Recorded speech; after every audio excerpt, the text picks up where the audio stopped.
Health's Rainbow Private Limited. BCRABL Quantitative International Scale. BCRABL quantitative test क्यों किया जाता है? ये जानने के लिए कि CML क्रोनिक माइलॉइड ल्यूकेमिया के इलाज के लिए दी जाने वाली दवाएं जैसे कि TKI कितना काम कर रही है। ये पता लगाने के लिए कि क्या कैंसर की कोशिकाएं कम हो रही हैं या बढ़ रही है। BCRABL क्वांटिटेटिव टेस्ट कैसे किया जाता है? इस टेस्ट के लिए डॉक्टर आपकी नस से खून का एक छोटा सा नमूना लेते हैं। बोन मैरो का सैंपल शायद ही कभी लिया जाता है। क्या BCRABL क्वांटिटेटिव टेस्ट दर्दनाक होता है? नहीं, यह एक सामान्य ब्लड टेस्ट की तरह होता है। इसमें बस हल्का सा चुभन महसूस होता है जब सुई आपकी नस में डाली जाती है।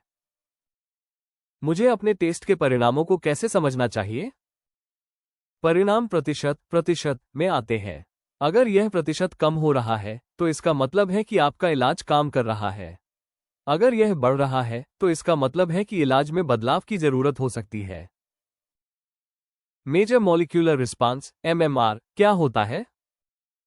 यह एक बहुत ही अच्छी स्थिति होती है।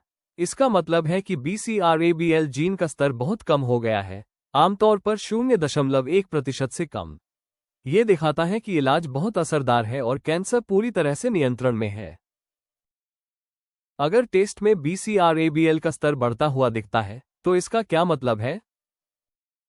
अगर टेस्ट में BCRABL का स्तर बढ़ता हुआ दिखता है तो इसका मतलब ये हो सकता है कि आपकी दवा ठीक से काम नहीं कर रही है या कैंसर की कोशिकाएं दवा के प्रति प्रतिरोधक रेजिस्टेंट बन गई है। ऐसे में डॉक्टर आपकी दवा बदल सकते हैं या इलाज में कुछ और बदलाव कर सकते हैं। क्या BCRABL क्वांटिटेटिव टेस्ट महंगा होता है? हाँ, यह एक विशेष प्रकार का आनुवंशिक परीक्षण है और सामान्य ब्लड टेस्ट से महंगा होता है। हालांकि इसकी कीमत अलग अलग लैब में अलग अलग हो सकती है।